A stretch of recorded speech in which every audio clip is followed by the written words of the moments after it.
Assalamualaikum dan selamat sejahtera kepada panel penemu duga. Pertama sekali, saya ingin mengucapkan ribuan terima kasih kepada pihak Universiti Kebahasaan Malaysia kerana telah memberi peluang kepada saya untuk ditemu duga bagi kemasukan program Ijazah Sarjana Muda dan Sosial dengan Kepujian Komunikasi Media sesi kemasukan 2023 tahun 2024. Nama saya Nur Aina Nabila binti Arba'in. Saya berusia 21 tahun dan merupakan anak pertama dalam 4 adik-beradik. Saya dilahirkan di Hospital Taiping Perak dan kini saya tinggal di Semenyih. Ayah saya bekerja sendiri dengan membuat perniagaan kontraktor, manakala ibu saya pula ialah seorang suri rumah. Hobi saya di masa waktu lapang adalah merancang perkhemahan bersama rakan-rakan. Saya juga suka berkunjung ke kafe dan restoran dengan makanan yang sedap di sekitar Kuala Lumpur dan juga Selangor. Kemahiran bersukan yang saya miliki adalah bola jaring dan badminton. Saya bersekolah rendah di Sekolah Kebangsaan Bandar Tasik-Kusuma dan bersekolah menengah di Sekolah Menengah Kebangsaan Bandar Tasik-Kusuma. Saya telah menduduki peperiksaan PD3 dan juga SPM di sana.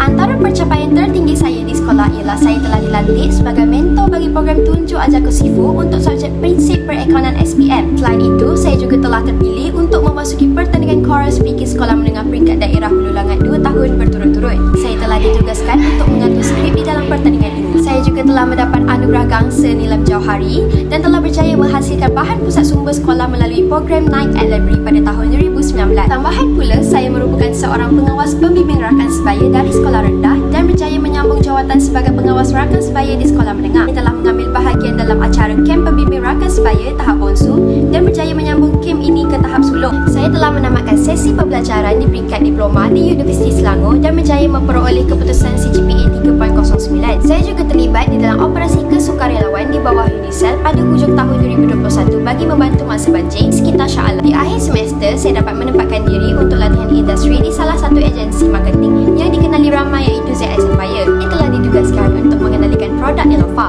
Walaupun saya masih pelatih baru di ZS Empire, majikan saya telah mempercayai atas kebolehan saya untuk menguruskan konten dan membuat live untuk tujuan pemasaran di sosial media. Saya juga dapat belajar cara menulis copywriting dengan baik di mana saya perlu membuat posting setiap hari di Instagram. Selain itu, saya juga dapat menyediakan bahan moodboard dan storyboard untuk tujuan sesi penggambaran. Bahkan, saya juga dapat untuk menemu ramah ahli perniagaan lain di bawah naungan Nelofa untuk tujuan marketing. The reason why I choose mass communication as my first option for my degree is because I want to have a strong career in the media and also creative industry.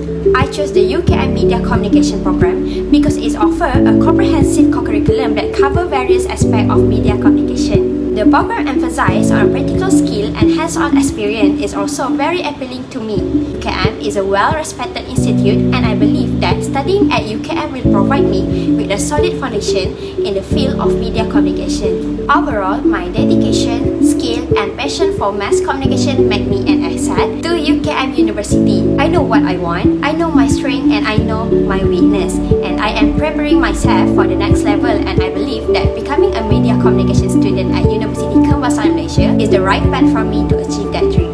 Jika saya diberi peluang, saya ingin menemu bual Datuk Siti Nurhaliza kerana beliau adalah salah satu tokoh terkemuka di Malaysia. Beliau adalah seorang artis yang sangat dihormati dan diiktiraf dalam industri hiburan. Selain itu, Datuk Siti Nurhaliza juga terlibat dalam pelbagai usaha amal dan kegiatan sosial dan menjadikan beliau sebagai contoh pribadi yang dihormati dan dijadikan inspirasi oleh ramai orang.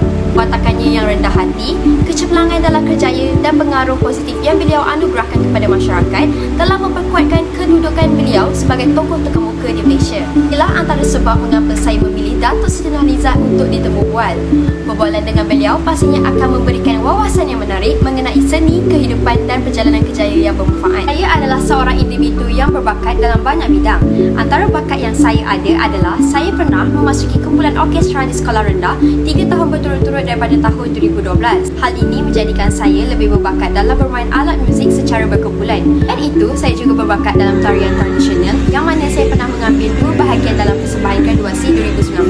Keunikan yang ada dalam diri saya adalah saya seorang yang transparent, terbuka dan konsisten. Setelah menamatkan latihan industri, minat saya terhadap media komunikasi tidak terhenti begitu sahaja.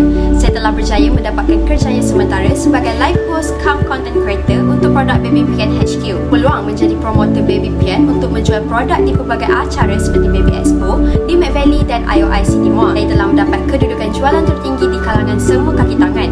Hal ini kerana saya mahir dalam berkomunikasi dengan pelanggan dengan baik. Saya juga mahir dalam menggunakan perisian Adobe seperti Photoshop dan Illustrator. Saya juga mahir mengedit video dan yang saya minati adalah bola jaring. Oleh yang demikian, saya mengambil semua pengalaman ini sebagai pengetahuan asas untuk saya sebelum saya meneruskan perjalanan.